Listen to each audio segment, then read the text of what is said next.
America Israel और Iran रो युद्ध चली हेले ईरान उपरे आक्रमण करी बड़ भूल कर कि अमेरिका अमेरिका एथिपाई एक बड़ धरणर परिणाम भोगी पारे कि एभली एक संभाव्य स्थिति वर्तमान युद्ध बेले देखा देइछि।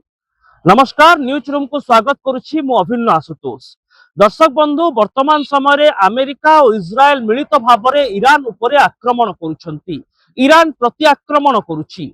एहाकु नै ईरान समेत पूरा मध्यप्राच्य रे हलचल परिस्थिति सृष्टि होइछि। समस्ते व्यतिव्यस्त हो जाइछंती। हेले अमेरिका ईरान उपरे आक्रमण करी जो लाभ पाइबार आशंका करिथिला बा संभावना देखिथिला सेही स्वप्न को वर्तमान आघात लागुथुबा भली मने हेउछि।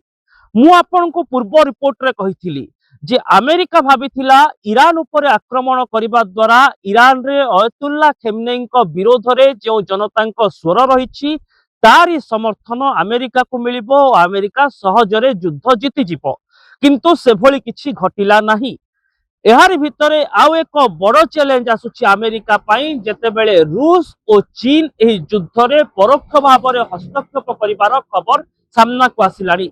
अमेरिकीय गणमाध्यमर रिपोर्ट अनुसार वर्तमान रूस और चीन भली देश ईरान को परोक्ष भाव रे सहायता करुछंती। आपण माने जानिथिबे केमिति ईरान निजर स्ट्रेट ऑफ हॉर्मुज रो सामुद्रिक पथ चीन पाई खोली देइथिला। एहा द्वारा चीन रे केमिति तैल यातायात चीन को सहज और सुलभ हेबो ताहा मध्य ईरान चिंता करिथिला।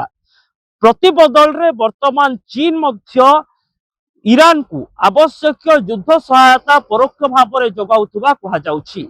विशेष भाव में चीन हेउछि सही देश जो देश ईरान रु सबुठारु अधिक परिमाण रो तैल और इंधन सामग्री आमदानी करिथाय। एणु एभली स्थिति रे ईरान पाखरे चीन रो सहयोग पहुंचीबा किछि अहेतुक कथा नुहे। आ युद्ध बेले ईरान को अत्याधुनिक टेक्नोलोजी रो सहायता चीन देउथुबा कहा जाउछि।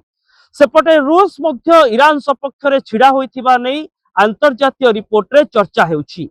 एमिति कि एही अमेरिकीय रिपोर्ट ही स्पष्ट करुछि जे जेतेबेले ईरान अमेरिका और इज्राएल रो युद्ध चलीछि सेतेबेले रूस भली देश ईरान को रियल टाइम इनपुट देउछंती। अर्थात अमेरिका और इज्राएल रो विभिन्न मिसाइल केउ स्थान दे गति करुछि, केउ स्थान को टार्गेट कले ईरान सहजरे अमेरिका और इज्राएल रो विभिन्न सामरिक घाटी को नष्ट करि परिबो सेने रियल टाइम इनपुट जहाँ सैटेलाइट जरिया रे गोटे देश पाखरे पहुंची थाए। एभली सैटेलाइट जेहेतु ईरान पाखरे नाही सेतिपाई रूस ताकू सहायता करुछि और रियल टाइम इनपुट जोगाउछि रूस। एहा द्वारा विभिन्न स्थान रे सठिक पॉइंट रे ईरान आक्रमण करिवार सुजोग पाउछि। अपर पक्षरे ईरान नुआ ड्रोन उत्पादन करिबारे एक स्वयं संपूर्ण राष्ट्र। एभली स्थिति रे चीन ईरान को विभिन्न प्रकार बैलिस्टिक मिसाइल, सुपरसोनिक मिसाइल और हाइपरसोनिक मिसाइल पठाउथुबा खबर मध्य सामना को आसीछि।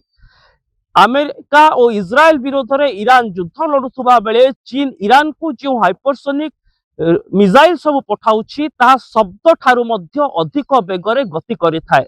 दर्शक बंधु, थरे चिंता करंतु केमिति वर्तमान ईरान भली देश रूस और चीन ठारू वैषयिक सहायता मिसाइलगत सहायता पाइबा आरंभ कलेनी। सेमितिरे मध्य जेतेबेले रूस और यूक्रेन रो युद्ध हेउथिला सेतेबेले रूस सपक्ष रे छिड़ा होइथिला ईरान। आ वर्तमान अमेरिका इज्राएल सह ईरान रो लड़ाई रे ईरान सपक्ष रे छिड़ा होइछि रूस। जेहेतु अमेरिका को शक्ति ह्रास करिबा पई सबुबेले लक्ष्य रखि आसिछि चीन, सेथिपाई ईरान अमेरिका लड़ाई रे अमेरिका विरोध रे ईरान सहित छिड़ा हेउछि चीन। एणु वर्तमान समय रे गोटे कथा कहा जाई पारे, एक नुआ विश्व युद्धर केवल आशंका बढ़ी जाऊ नाही बड़ बड़ देश अमेरिका विरोध रे युद्धम दे डाकरा देवार स्थिति सृष्टि होइछि, जेउथिरे कि ईरान को रूस और चीन भली देश सहयोग करुचंती। आउ एभली सहयोग ईरान को मिलिबा परे ईरान आहुरी विध्वंसकारी परिणाम सृष्टि करि पारे, जार सीधा सड़क प्रभाव अमेरिकार सामरिक घाटी, सैन्य शिविर, बड़ बड़ इंडस्ट्री, टेक्निकल इंस्टीट्यूशंस मानक उपरे पड़िबो। आपण माने जानी रखथांतु जे अमेरिका रे विश्वर सबुठारु बड़ बड़ ऑफिस रहिछि, बड़ बड़ टेक्नोलोजी संस्था, टेक्नोलॉजिकल संस्था एठी काम करूचंती। एणु केवल सामरिक घाटी नुहे, केमिति अमेरिकार अर्थनैतिक व्यापार को मध्य आघात पहुंचीबो से नहीं वर्तमान समय रे ईरान रूस और चीन सह मिसी कसरत करुवा कहा जाउछि।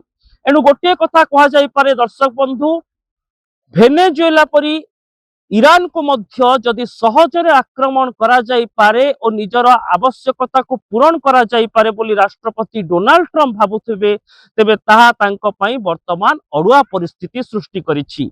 काहेकि ना भौगोलिक मानचित्र रे मध्य ईरान व्यापक, ईरान ड्रोन भली अस्त्रशस्त्र निर्माण करिबारे स्वयं संपूर्ण, ताकू मिसाइल और अन्य आवश्यकता पूरण करने को चीन और रूस रो सहयोग मिलुछि।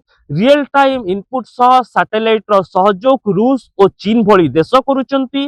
एणु वर्तमान अमेरिकार शक्ति ह्रास घटी पारे बोली आशंका करा जाउछि।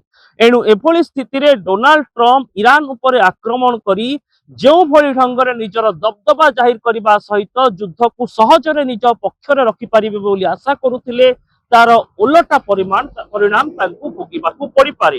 तेबे एही पूरा खबर उपरे आगकू मध्य आमर नजर रहिबो।